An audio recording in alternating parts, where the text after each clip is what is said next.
অত্যাচারিত তাদের ওই জায়গায় তোলা হবে, এটাই হ্যাঁ বায়াস, এই রাষ্ট্র বায়াস হবে। তর্ক হোক, কে কত বড় হিন্দুত্বের ধ্বজাধারী দেখা যায়। মুখ্যমন্ত্রীর অফিসারদের কোর্টে এসে বলার ক্ষমতা নেই। কোর্টে মামলা হলে অফিসাররা বলতে পারে না। আমার তো একটাই বক্তব্য এখানে আছে, আদালতের উচিত চোখটা খুলে একটু বিচার করা। মুসলমানদের ভয় দেখাও,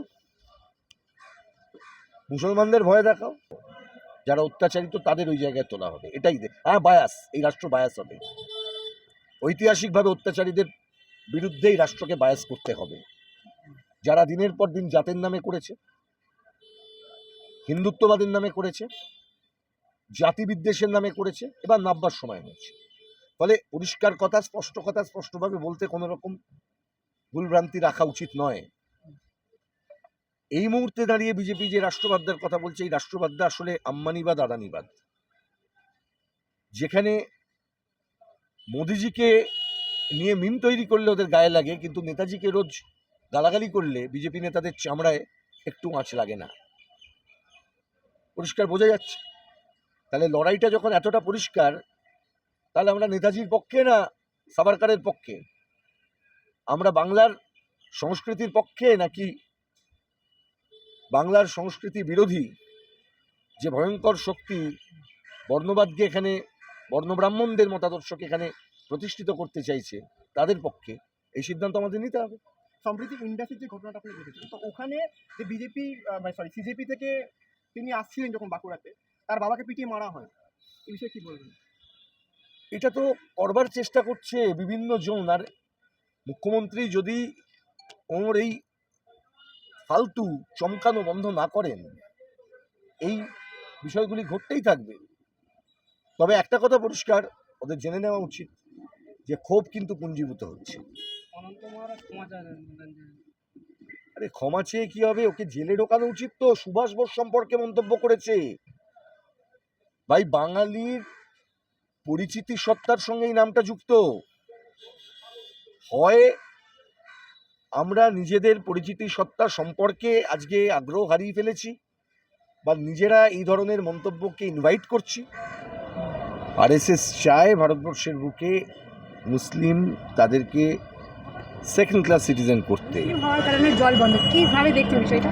দেখুন, এইটা তো অনেক দিন ধরেই চলছে। ওখানকার যিনি বিধায়ক হয়েছেন তিনি প্রকাশ্যেই উনি বলেছিলেন যে উনি মুসলিমদের কোনো কাজ করবেন না। সম্প্রতি ইন্ডাসের যে ঘটনাটা আপনি দেখেছেন, তো ওখানে যে বিজেপি সিজেপি থেকে তিনি আসছিলেন যখন বাঁকুড়াতে, তার বাবাকে পিটিয়ে মারা হয়, এই বিষয়ে কি বলবেন? এটা তো করবার চেষ্টা করছে বিভিন্ন জন। আর মুখ্যমন্ত্রী যদি ওর এই ফালতু চমকানো বন্ধ না করেন, এই বিষয়গুলি ঘটতেই থাকবে। তবে একটা কথা পরিষ্কার, ওদের জেনে নেওয়া উচিত যে ক্ষোভ কিন্তু পুঞ্জীভূত হচ্ছে। আরে ক্ষমা চেয়ে কি হবে? ওকে জেলে ঢোকানো উচিত। তো সুভাষ বোস সম্পর্কে মন্তব্য করেছে, ভাই বাঙালির পরিচিতি সত্তার সঙ্গে এই নামটা যুক্ত।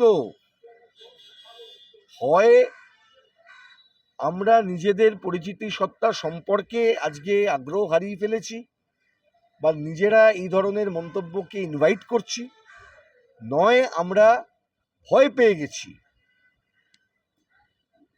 কোনটা হবে? রাজ্যের মুখ্যমন্ত্রী শুভেন্দু অধিকারী বিধানসভা দাঁড়িয়ে তিনি বক্তব্য দেন। এই যে কাশীপুরে যে ঘটনাটা ঘটলো, এই ঘটনাটা আমরা বেশ কয়েকদিন সোশ্যাল মিডিয়া দেখছি, তাহলে মুখ্যমন্ত্রী কেন কিছু বলছেন না? কেন বলছেন না সেটা তো আপনারা বুঝতেই তো পারছেন। তার কারণটা কি? মুখ্যমন্ত্রী বলতে পারবেন, বিজেপির সরকার। বিজেপিকে যদি আপনি মনে করেন খুব সিভিলাইজড একটি রাজনৈতিক দল, বিজেপিকে যদি মনে করেন তারা ধর্মনিরপেক্ষ চরিত্র ভারতের রাখবে, তাহলে আপনারা কোনো ফান্ডামেন্টালি ভুল করছেন।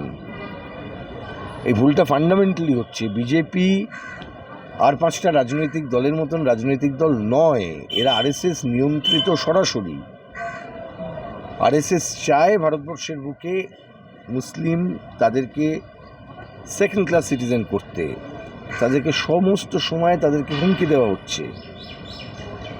তাদের ঘোষিত শত্রু মুসলিম, কমিউনিস্ট এবং অন্যান্য মতের লোকেরা। আমারও মনে হয় না। উনি তো বিধানসভায় দাঁড়িয়ে দাঁড়িয়ে বলে দেন যে গুন্ডা দমন আইনে এমন করবো, এমন শিক্ষা দেবো, 3 প্রজন্ম মনে রাখবে, 3.5 দিনের মাথায় ছাড়া পেয়ে চলে আসে। এটাই বক্তব্য। ওর কথা শুনে ভয় পাবেন না কেউ। মুখ্যমন্ত্রী নবান্ন থেকে বলছেন যে 4000-এর অধিক মাইক খোলা হয়েছে মসজিদ থেকে, 2000-এর অধিক আর মাইক- মুখ্যমন্ত্রীর অফিসারদের কোর্টে এসে বলার ক্ষমতা নেই। কোর্টে মামলা হলে অফিসাররা বলতে পারে না। আমার তো একটাই বক্তব্য এখানে আছে, আদালতের উচিত চোখটা খুলে একটু বিচার করা।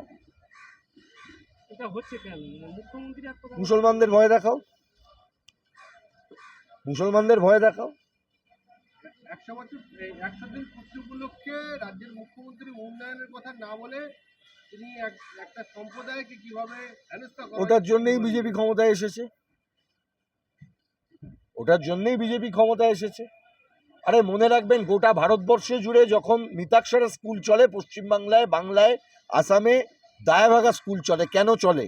আসুক, তর্ক হোক, কে কত বড় হিন্দুত্বের ধ্বজাধারী দেখা যাবে, তর্ক হোক। সম্প্রতি গুপ্ত ব্রাদার্সের যে মিষ্টির দোকানে কালকে শোনা যাচ্ছে যে বিজেপির কিছু কর্মী সমর্থক ছিল যারা, তারা কিন্তু ওদেরকে ধমকানি টমকানি দিয়েছিল। আরে মাল তুলবে, দিনের শেষে বিজেপি মানে ছোট তৃণমূল ছিল ছোট তোলাবাজ, এটা বড় তোলাবাজ। This channel does not promote any violent, harmful, or illegal activities. All content provided by this channel is meant for an educational purpose only.